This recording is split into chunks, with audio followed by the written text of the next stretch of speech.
Bonne nouvelle pour la rentrée académique 2022-2023, l'École supérieure d'administration, d'économie, de journalisme et des métiers de l'audiovisuel ESAE vous ouvre les portes de ses différents sites. À Gbedjomende, à Bomé-Calavi, à Kpakpa et même à Parakou, l'université ESAE vous offre des bons d'études et des demi-bourses dans toutes ses filières en licence 1, 2 et 3. Et pour les 100 premières inscriptions en master 1 et 2, bénéficiez des demi-bourses. Nouveau bachelier, vous avez au moins la mention assez bien. Inscrivez-vous vite à ESAE et bénéficiez d'un bon de 50 000 francs CFA. Étudiants, étudiantes et nouveaux bacheliers, payez 200 000 francs CFA en sciences de gestion, sciences économiques, sciences juridiques et en administration des affaires en licence 1, 2 et 3 et 500 000 francs CFA en master 1 et 2, 250 000 francs CFA en administration générale, administration des finances, journalisme et métiers de l'audiovisuel en licence 1, 2 et 3 et 600 000 francs CFA en master 1 et 2. Alors, inscrivez-vous vite et profitez des offres exceptionnelles mais également d'un enseignement de qualité à l'université d'excellence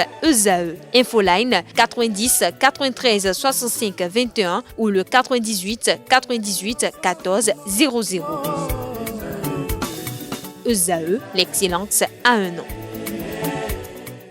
Bonjour à nouveau, chers amis internautes. Le quotidien béninois d'information générale et d'analyse, l'informateur titre ce matin en manchette « Processus de revalorisation des salaires ». Les dernières précisions du porte-parole du gouvernement Wilfried Léandre Humbedji vous sont proposées dans les colonnes de la page ce matin du journal. Pour être plus précis, à la page 3, retrouvez une transcription à la page 3. Toujours à la une de l'informateur de ce matin, après le dépôt des dossiers pour les élections législatives de 2023, des mécontentements dans les partis politiques.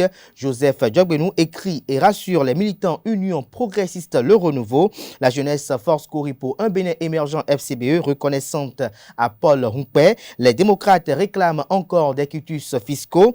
Le bloc républicain se réjouit d'avoir positionné beaucoup de femmes. Les candidatures définitives connues dans quelques jours. Retrouvez le point qu'en fait le confrère de l'informateur dans les colonnes de sa parution de ce matin. Toujours à la une de l'informateur de ce matin, nouvel incendie au marché international de Dantokba, des magasins ravagés par le feu, des précisions sur le bilan à la page 6 de l'apparition de ce matin de l'informateur, dont l'oreille droite de la une de ce matin vous invite à découvrir dans les colonnes de sa parution le journal École produit par les étudiants en formation de journalisme à l'École supérieure d'administration, d'économie, de journalisme et des métiers de l'audiovisuel ESAE. Le quotidien Le Matinal titre ce matin en manchette « Lancement de la campagne 2022-2023 de commercialisation du coton graine.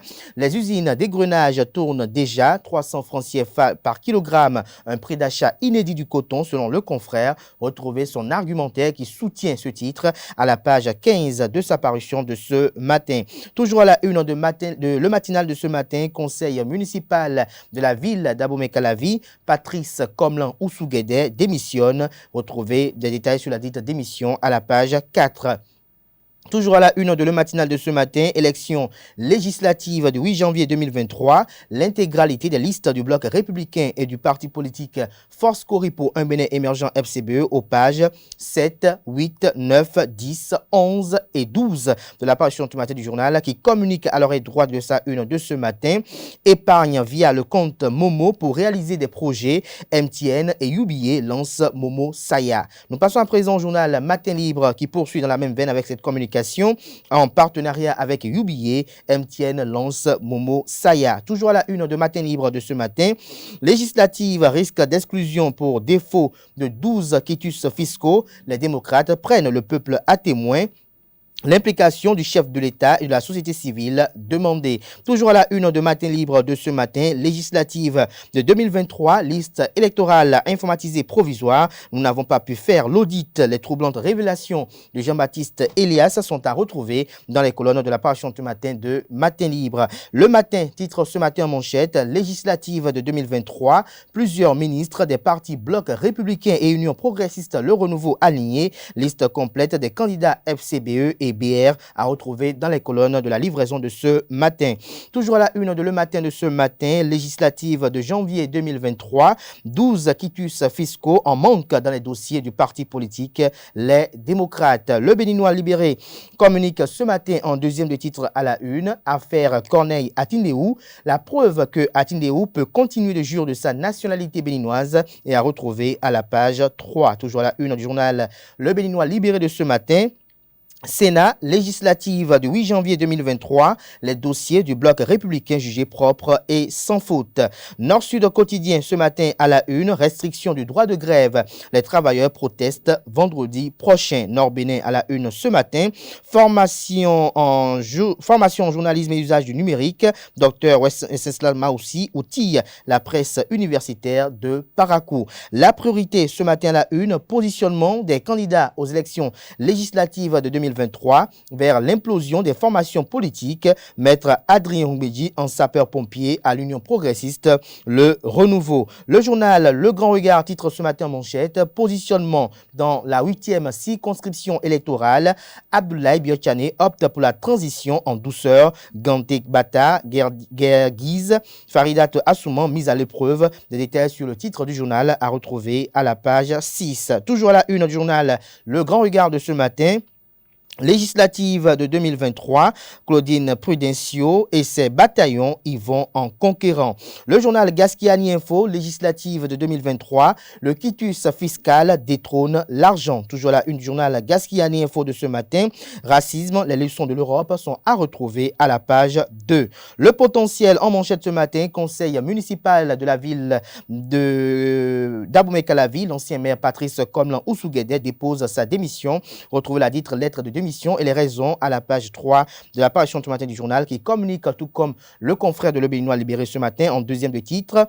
Polémique autour de l'accès à la nationalité allemande. Oodere Adjaï Atindeou, plus que jamais béninois, découvrir des cas de figure où la double nationalité est possible. Toujours à la une du journal Le Potentiel de ce matin.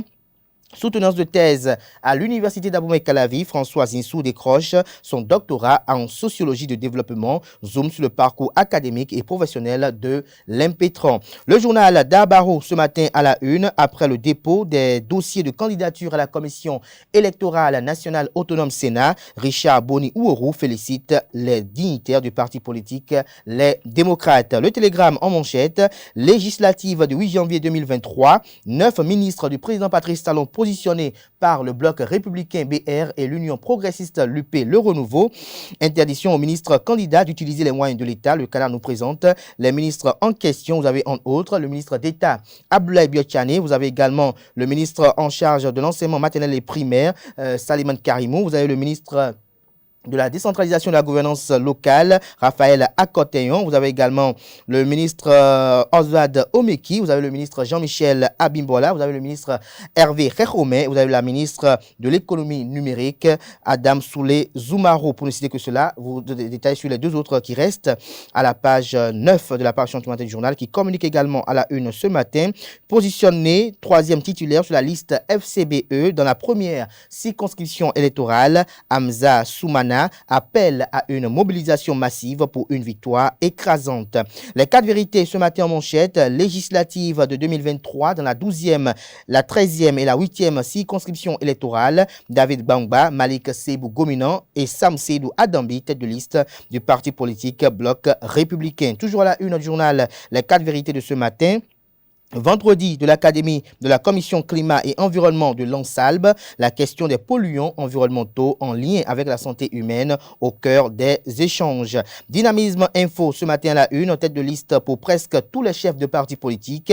Les prémices d'une rude bataille dans les circonscriptions électorales, s'interroge le confrère. Toujours à la une du journal Dynamisme Info de ce matin, mandat de dépôt dans un dossier de tentative de casse d'une banque entre Vaudonou et la prison. Le contrat se renouvelle. Le journal L'Investigateur du jour titre ce matin en manchette, positionnement de El Hadj Monsia sur la liste du bloc républicain. La communauté musulmane d'Abomey-Calavi remercie le président Patrice Talon et le ministre d'État Abdoulaye Biotchane. Le journal Décryptage Info ce matin à la une. Restriction du droit de grève et autres droits des travailleurs, la CSTB, ils allaient écrire, invite les travailleurs à un meeting de protestation le vendredi prochain. Jack Pata, ce matin en manchette, Bénin, candidature pour les élections législatives de 2023. Des 8 partis, combien seront-ils à obtenir le récépissé définitif, s'interroge le confrère. Les regards tournés vers la Sénat pour l'identité des partis devant compétir. Le journal La Perche du Nord titre ce matin à la une, grâce à l'appui technique et financier de l'organisation non gouvernementale Médecins du Monde, plaidoyer pour l'institution des registres de mariage chez les imams. Nassiara titre ce matin en manchette, face au blocage des quitus fiscaux, l'ultime appel du parti politique Les Démocrates à l'administration fiscale. La loi fait obligation au directeur des impôts de délivrer le quitus fiscal, rappelle Noureni Achadé, des responsables du parti essentiellement bloqués par le quitus fiscal. Des précisions sur cette sortie médiatique effectuée le week-end dans les colonnes de la page du matin du journal Nassiara. Le journal La Fille du Jour titre ce matin à la une, vie associative au Bénin, les fondeurs, de l'OM Plateau créent le regroupement professionnel. Le Routier titre ce matin à la une, soupçon de détournement de biens et abus de confiance, les héritiers du feu locaux, Ferdinand réclame justice. Le journal Le Leader du Jour titre ce matin la une, après la clôture des déclarations de candidature pour les élections législatives de janvier prochain, la Commission électorale nationale autonome Sénat engage la procédure de l'étude approfondie des dossiers récoltés. Le journal La Cime de l'Info titre ce matin à la une, politique, 8e circonscription électorale, l'adresse du jeune leader Kadiri Bata Gandé au leader, candidat et militant du Bloc républicain est à retrouver dans les colonnes de la page du matin du journal. Nous passons à présent au journal Nouvelle Mutation, non-délivrance des quitus fiscaux aux candidats de l'opposition. Le Parti des démocrates clarifie et rabat le caquet à ses détracteurs. Le Parti des démocrates a déjà versé sa caution au trésor, précise le journal ce matin. Toujours la une du journal Nouvelle Mutation de ce matin, législative de janvier 2023. Beaucoup de mécontents dans les rangs des mouvanciers. Le Canard illustre son titre avec les photos de Joseph Diogweno du parti politique Union Progressiste Le Renouveau, Patrice Talon, leader de la mouvance présidentielle, et Abdoulaye Biachane, leader du parti politique Bloc républicain. Toujours à la une du même journal ce matin, non-délivrance de quitus aux candidats de l'opposition, le Parti des démocrates réclame la dette fiscale de ses candidats. La Direction générale des impôts n'a plus aucune excuse et se trouve face à ses responsabilités. Ce sera tout pour la présentation de quelques titres parus ce jour dans la presse locale. Place à présent au bulletin matinal d'information présenté par Nansirine Fatoumbi.